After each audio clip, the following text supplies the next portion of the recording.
1952 या 54 का जो वक्फ एक्ट है उसकी जो नियमावली है उसको सरकार बदल सकती है और उसमें संशोधन कर दिया और उस संशोधन के बाद इन सबके हाथ के तोते उड़े हुए हैं। यानी उन्होंने परसेंटेज बताया कि 78% जो संपत्ति है वो सरकारी संपत्ति है जिसपे वक्फ उनके कब्जा किए हुए बैठे हुए हैं। इस इमाम बाड़े पर पूरी तरह से सब कब्जा है उन मुल्लाओं का, वही उस पे कब्जा किए हैं, वही उसके टिकट वसूलते हैं, सब कुछ वही करते हैं। और यहाँ पे और ये गंदगी कांग्रेस की पाली हुई है। मैंने बताया ना कि वक्फ कानून की तो तोड़ उन्होंने निकाल ली। अब ये कानून संसद में पास होगा नहीं होगा इससे उनको कोई लेना देना नहीं। जाओ चूल्हे में जाओ। सर नमस्कार। नमस्कार मनीष जी, दर्शकों को भी नमस्कार। सर ये उन्माद फैला रहे थे, है हिम्मत तो वक्त को छू करके देखो हाथ जल जाएगा। भड़काओ भाईजान अलग गुंडई पे आतुर था और ये कह रहा था हमारे पास तो पेपर है ही नहीं, फिर भी हमारी बपौती है, कोई हमारा कुछ नहीं कर सकेगा। जो लोग प्लेसेस ऑफ वर्शिप एक्ट के लिए 15 अगस्त 1947 की बात कर रहे हैं वो वक्त की गुंडई पर चुप्पी लगाए हुए हैं और वक्त एक दानव की तरफ फैलता जा रहा है। संसद में यह बिल लाया गया, उसके लिए पहले इन लोगों को शांत करने के लिए जेपीसी गठित किया गया। जेपीसी में गुंडई शुरू हो गई इनकी।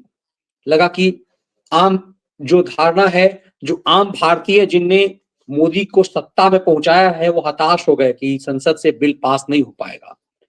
लेकिन संसद में भी जो होगा सो होगा। देश के सबसे बड़े सूबे, सबसे बड़े प्रदेश के मुखिया ने ऐसा हंटर उठाया कि वक्त के डकैतों की डकैती घुसर गई जिसे हम कहते हैं, और पूरा बेनकाब कर दिया योगी, अभी बिना हंटर चलाए ही। मनीष जी, जो वक्फ संपत्ति को लेकर अभी आपने कहा ना कि जब होगा तो सब होगा संसद के अंदर, योगी आदित्यनाथ ने उत्तर प्रदेश के अंदर ऐसी व्यवस्था कर दी कि अब तुम संसद में पास करो और चाहे ना करो। जो जो 1952 या 54 का जो वक्फ एक्ट है उसकी जो नियमावली है उसको सरकार बदल सकती है और उसमें संशोधन कर दिया और उस संशोधन के बाद इन सबके हाथ के तोते उड़े हुए हैं। और उसी का नतीजा है कि आज ये जो रहस्योद्घाटन हुआ है या पूरे देश की आंखें खोली हैं उत्तर प्रदेश की सरकार ने। ये एक चौंकाने वाला मनीष जी प्रकरण आया है सामने। और जरा कल्पना करिए कि किस तरह से धांधागर्दी चल रही थी इस देश के अंदर। पूरे उत्तर प्रदेश की धांधागर्दी तो आज पूरी तरह से बेनकाब हो गई कि एक तरह से लूट हो रही थी जमीन की, कि वक्फ का नाम लो और चाहे जिसकी जमीन लूट लो। और वो उसको आज जो है उत्तर प्रदेश सरकार की कृषि उत्पादन आयुक्त और अल्पसंख्यक कल्याण की विभाग की एसीएस, उन्होंने जेपीसी कमेटी की आज बैठक हुई थी। दर्शक इस बात को समझें, जेपीसी कमेटी जिसका गठन किया गया है वो दिल्ली में बैठक करने के अलावा बाकी पूरे देश के अंदर अलग अलग राज्यों में जाकर वहां के भी लोगों से इनपुट ले रही है, उनके भी तथ्यों को जान रही है। तो उसी संदर्भ में आज वो लखनऊ पहुंची थी जेपीसी।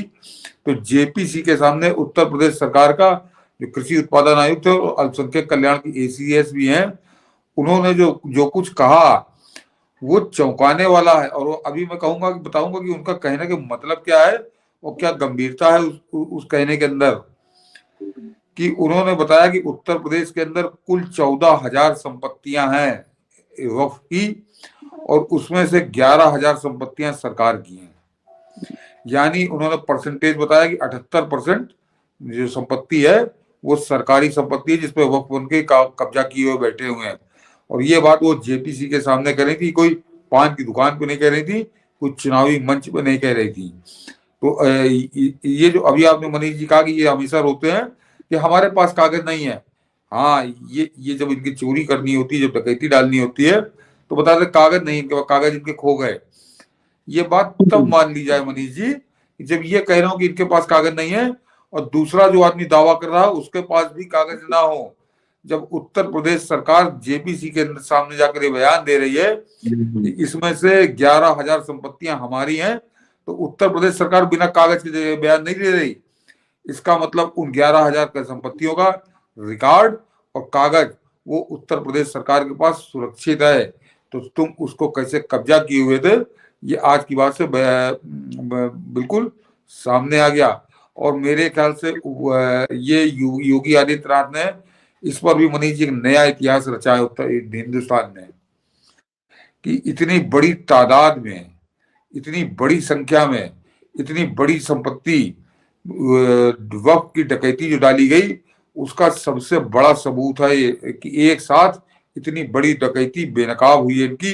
कायदे से जो जेपीसी में बैठे हैं इन वक्फ डकैतों के समर्थक, इन वक्फ डकैतों के वकील, उनको चुल्लू भर पानी में डूब मरना चाहिए। अन्यथा जिन 11,000 संपत्तियों पे यूपी सरकार ने अपनी बताया है कि हमारी है संपत्ति, उसके खिलाफ जरा कागज लेकर आए, और नहीं तो सर झुकाकर उस जो नया वक्फ कानून है जो मोदी सरकार पास पेश करना चाह रही है उससे उसका समर्थन करें।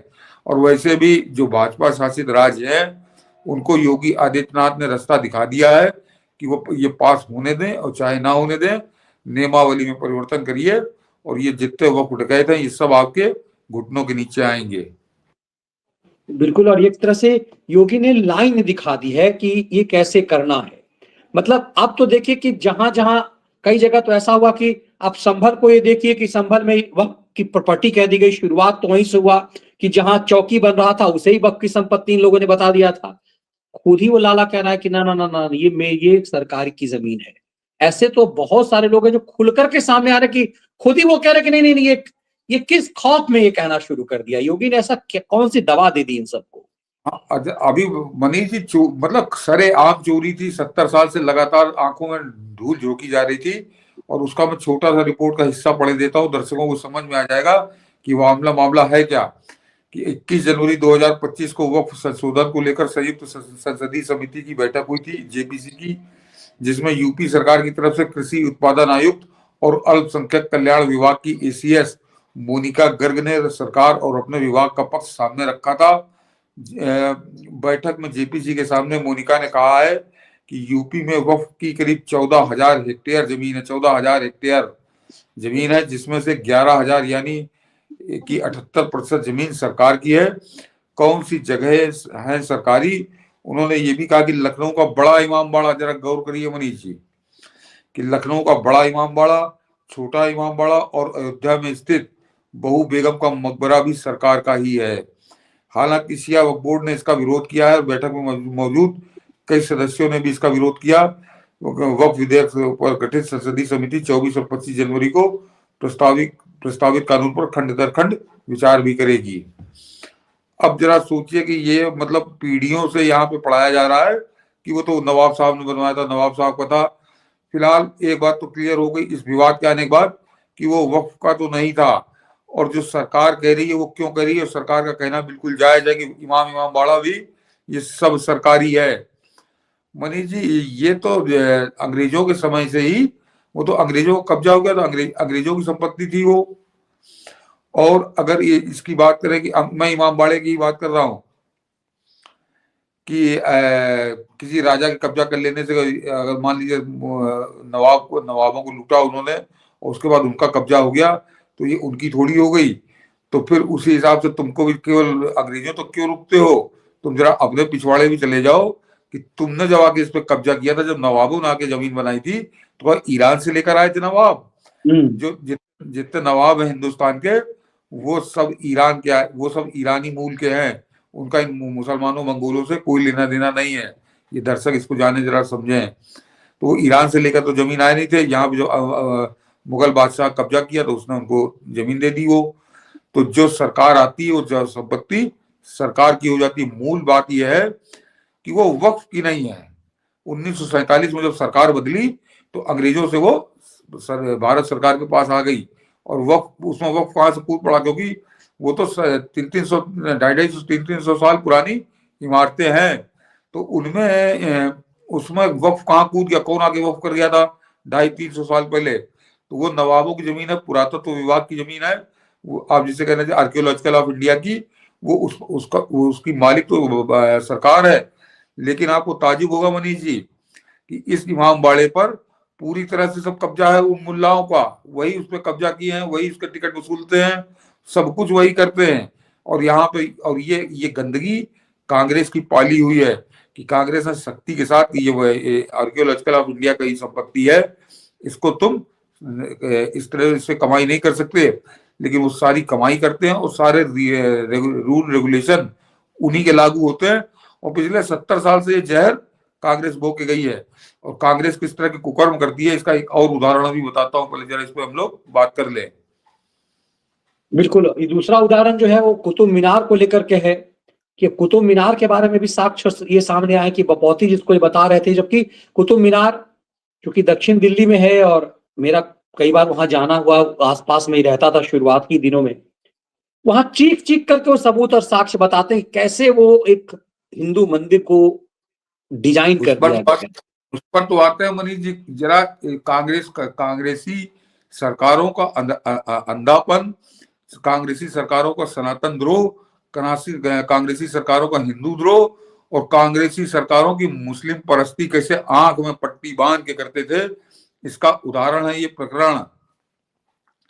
ये जरा गौर करिए कि कुतुब मीनार के लिए अभी 3 साल पहले 4 साल पहले नीरज अत्री हैं, उन्होंने एक आरटीआई डाली और उन्होंने पूछा, आरटीआई में केवल यही पूछा कि ये इस कुतुब मीनार को कुतुबुद्दीन ऐबक ने बनाया था, इसका क्या आपके पास सूत्र है, क्या आपके पास सबूत है, ये कहाँ भी लिखा है, कोई इसके पास कोई दस्तावेज ऐसा है आपके पास, जैसे होता ऐतिहासिक महत्व की चीजों का। तो उस पर मनीष जी जो जवाब दिया है एनसीईआरटी ने, वो बहुत शर्मनाक भी है और इन कांग्रेसियों के चरित्र को उजागर करने वाला बहुत खतरनाक जवाब भी है। कि उन्होंने कहा कि हमारे पास ऐसा कोई सबूत नहीं, जरा मैं पढ़ देता हूं उनके, कि आप कल्पना करिए कि किस तरह से ये इस देश की पीढ़ी के साथ खिलवाड़ कर रहे थे, कोई सोच नहीं सकता। कि कुतुब मीनार परिसर के भीतर प्राचीन काल में कई मंदिरों के अस्तित्व, छोड़िए छोड़िए हम उस पर आते हैं।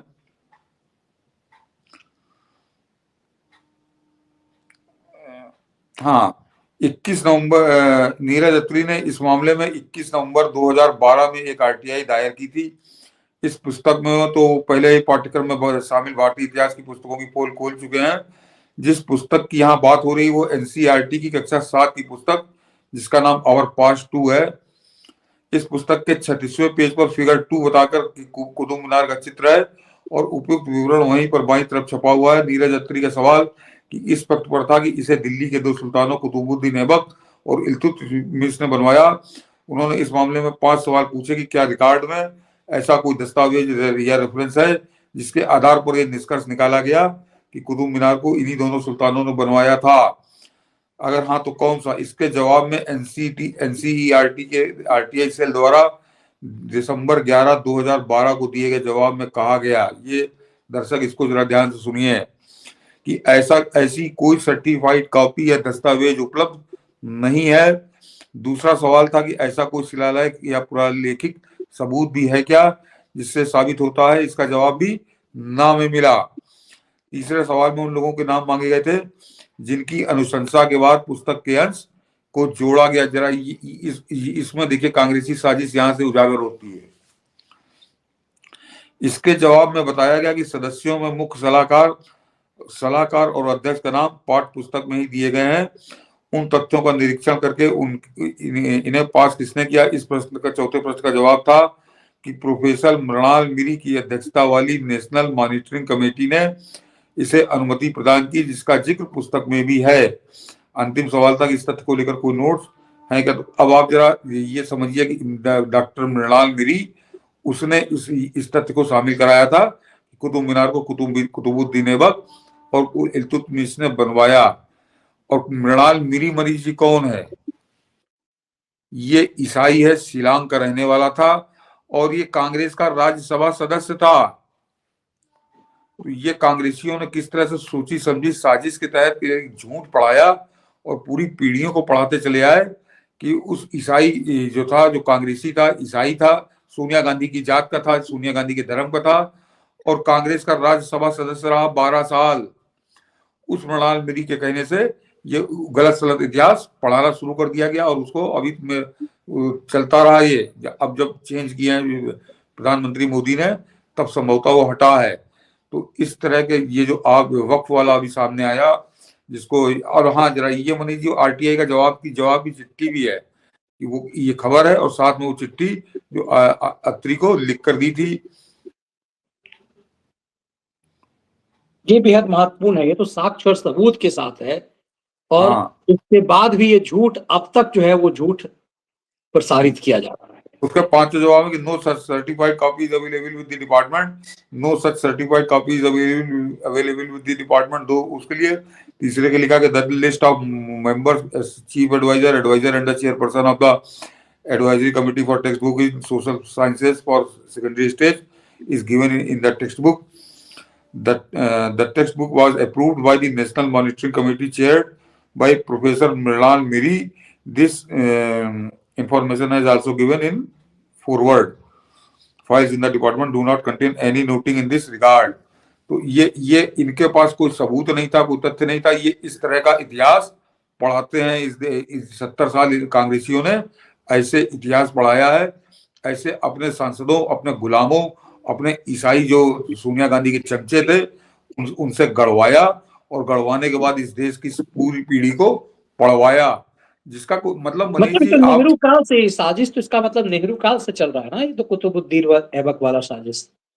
हाँ, तो ये जरा अब आप गौर करिए कि किस तरह से गढ़ के इन्होंने इसका इस तथ्य को जोड़ दिया इसके साथ, और उस पर कभी कोई सवाल नहीं हुआ, कोई आपत्ति नहीं हुई। और जब 2012 में नीरज अत्री ने सवाल पूछा तो जवाब में ये लिखा मिला। तो ये किसी देश में इतिहास के साथ ऐसा भद्दा मजाक, ऐसा क्रूर मजाक, और भावी पीढ़ी को अपने इतिहास से भटकाने का, उसको बरगलाने का कुकर्म केवल हिंदुस्तान में हुआ है, या इससे ज्यादा बढ़कर अगर कहीं हुआ तो पाकिस्तान में हुआ है। तो ये पाकिस्तान की राह पे चल रही थी कांग्रेस, जैसे वहां पे इतिहास के साथ उन्होंने खूब तोड़ा मरोड़ा है, वैसे ही ये हमको झूठा इतिहास पढ़ा रहे थे। और उसी तरह का एक कानून ये बना गया, वो नेहरू बना गया था 52-54 में, वक्फ वाला। तो किस तरह से कब्जा किया मुसलमानों ने कि 78% सरकारी जमीनों पर कब्जा किए बैठे हैं। और और उसके बाद भी ये कह रहे हैं, और उसमें सुधार पर ये नंग नाच पे लड़ने मरने पे आमादा है। तो आपको कैसे लग रहा है कि योगी इतनी राक्षसी प्रवृत्ति को इस तरह का जो सालों से चल रहा है, क्योंकि ये तो कह रहे हैं कि प्लेसेस ऑफ वर्शिप एक्ट तो 15 अगस्त जो सरकार ने लागू कर दिया, हम देख रहे हैं खलियारों का गैंग भी सत्यापित करने में लगा हुआ है कि सुप्रीम कोर्ट में, आपको पता होगा मैंने एक अलग से शो किया था, सुप्रीम कोर्ट में कांग्रेस पार्टी पहुंच गई अलग से, ना लेना ना देना, और कह रहे कि नहीं प्लेसेस ऑफ वर्शिप एक्ट जैसा कानून जो है वो रहना चाहिए, जबकि उससे कोई इस मामले से उसका कोई लेना देना नहीं था। जवाब भारत सरकार को देना था, कांग्रेस पार्टी कूदी है तो तुष्टीकरण के वोट के लिए। तो इतना आसान है क्या जो योगी ने हंटर उठाया है? क्योंकि ये तो कहते हैं ना कि हमें शरिया जो है उसी रूप में चाहिए। अभी उस पर भी अलग से चर्चा हो सकती थी कि उत्तराखंड सरकार ने जो कानून बना दिया है उसमें भी ये कि नहीं हम शरिया तो हमें, मतलब क्रिमिनल कानून में तो शरिया नहीं चाहिए, तो इन्हें प्लेसेस ऑफ वर्शिप एक्ट तो चाहिए लेकिन वक्फ में वो चीजें नहीं चाहिए। अब योगी ने हंटर उठाया है तो ऐसा क्या है कि सबने चुप्पी लगा दी है? नहीं नहीं, योगी बाबा खाली हंटर उठाते नहीं, हंटर चलाते भी हैं। मैंने बताया ना कि वक्फ कानून की तो तोड़ उन्होंने निकाल ली। अब ये कानून संसद में पास होगा नहीं होगा इससे उनको कोई लेना देना नहीं। जाओ चूल्हे में जाओ, तुम उसको नाचे अपने खोपड़ी में रख के घूमो। वो कानून कैसे लागू होगा इसकी नियमावली राज्य बनाता है, और जो कांग्रेसी बना के गए थे उस नियमावली को संशोधन करने का अधिकार है उत्तर प्रदेश सरकार के पास। उसको संशोधन उन्होंने कर दिया, और जो बड़ी बड़ी एक सही शर्त रखी है जिसको कोई चैलेंज भी नहीं कर सकता, कि 1952 के जो राजस्व के रिकॉर्ड हैं उत्तर प्रदेश सरकार के, उनमें वो संपत्ति वक्फ के नाम से दर्ज हो, वक्फ के रूप में दर्ज हो, वो संपत्ति वक्फ की मानी जाएगी। और बाकी अगर तुम बात की बताते हो तो तुमको उसके कागज दिखाने पड़ेंगे। तो उसमें इनके तो हाथ के तोते उड़े हुए हैं, और इनके पास किसी के पास कागज ही नहीं है। और 78% संपत्ति, अब वो तो इनकी उत्तर प्रदेश सरकार की जो एक कमिश्नर है उन्होंने बाकायदे जेपीसी के सामने जवाब दिया है। तो मैंने कहा ना, ये कोई पान की दुकान पे या चाय की दुकान पे दिया गया बयान नहीं है, ये कोई चुनावी मंच पे कोई नेता का दिया बयान नहीं है, ये बहुत संसदीय कमेटी के सामने दिया गया बयान है, और एक नौकरशाह का दिया गया बयान है। तो इसका मतलब मनीष जी, मैंने कहा ना कि अगर इनके पास कागज नहीं है, जो दूसरा आदमी जो दावा कर रहा है उसके पास कागज हैं, उत्तर प्रदेश सरकार के पास उन 78% संपत्तियों के कागज हैं, और ये नहीं है। तो ये किस तरह से लूट रहे थे संपत्तियों को, इससे बड़ा आंखें खोलने वाला कोई दूसरा उदाहरण हो ही नहीं सकता। बिल्कुल। और आपको याद होगा शाहीन साजिश के दौरान ये वामपंथी खलिहर और खैरातियों का गैंग इनको झाड़ पर चढ़ा रहे थे कि हम कागज नहीं दिखाएंगे। वो लेफ्टिस्ट पूरा gang Kanhaiya Kumar and others जो है वो वहां पर हम कागज नहीं दिखाएंगे, तो उन्हें लगा कि हम कागज नहीं दिखाएंगे का ड्रामा करके हम इस देश की संपत्ति पर कब्जा कर लेंगे और एक तो पाकिस्तान हमें मिल गया, वक्त के हिस्से से हम फिर एक दूसरे पाकिस्तान की डिमांड कर देंगे। लेकिन ये भूल गए कि उत्तर प्रदेश का शासक योगी आदित्यनाथ है और कागज तो मनीष जी, पिछवाड़े के किस क्षेत्र से निकलवाएंगे ये योगी बता रहे हैं। जो मर गए वो बाप भी आके दिखाएंगे कागज, वो अगर यूपी के अंदर है तो कागज तो दिखाने पड़ेंगे उनको। और मैं जरा दर्शकों को एक और बात बता दूं, थोड़ा इससे हट कर है लेकिन है इस चीज जुड़ी हुई, कि ये जो गाने गाते हैं ना, जैसे हम कागज नहीं दिखाएंगे और फलाना करेंगे ढिमाका करेंगे, ये कविता, या इससे पहले मनीष जी वो था कि हर घर तुम कितने अफजल मारोगे हर घर से अफजल निकलेगा, वो वाला गाना, ये दोनों पाकिस्तानी गाने हैं। तो ये पाकिस्तानी गीत गा के यहाँ पे हिंदुस्तान में आंदोलन करते हैं, इस बात को जरा समझिए ये फैज का किस जो तरह से गाना है, है। फैज का जो कौन गाना सा? है, फैज का, फैज वो की तो जो कागज, कविता ये गाते हैं ना वो कि कागज नहीं दिखाएंगे, और वो जो है ना कि हर घर से अफजल निकलेगा, तो वो गाना मूलतः जब भुट्टो को फांसी पे लटकाया गया था तब वहां के एक शायर थे, उन्होंने भुट्टो के लिए निकाला कि तुम कितने भुट्टो मारोगे हर घर से भुट्टो निकलेगा। तो पाकिस्तान से ये ऑक्सीजन लेते हैं जितने यहाँ पे सरकार विरोधी आंदोलनकारी, इनको पूरी दुनिया में कोई दूसरा नहीं दिखाई देता। तो एक तरह से पाकिस्तान से ये ऑक्सीजन नहीं लेते, पाकिस्तान इनको ऑक्सीजन देता है। इनको इनकी आंदोलन में कौन से गाने गाए जाएंगे ये भी पाकिस्तान में बैठी आईएसआई तय करती है। वो इनको देती कि अब तुम ये वाला नारा लगाओ। तो भुट्टो वाला नारा ये अफजल गुरु लेकर जेएनयू में लगा रहे थे, ये कागज नहीं दिखाएंगे ये दिल्ली की सड़कों पे लगा रहे थे। और ये दोनों नारे, दोनों गीत हैं, ये पाकिस्तान के संदर्भों में वहां के शायरों ने लिखे थे, और उसको आईएसआई ने यहाँ के इन आंदोलन करने वाले, तथाकथित आंदोलन तो नहीं, गुंडई करने वाले, लफंगई करने वाले, उनको लिख कर दिया कि अब तुम इस वाले गाने को गाया करो। तो आईएसआई का लिखा गाना ये हिंदुस्तान की सड़कों पे गा रहे थे, जेएनयू के कैंपस में गा रहे थे। ये है इनका असलियत, ये है इनकी असलियत।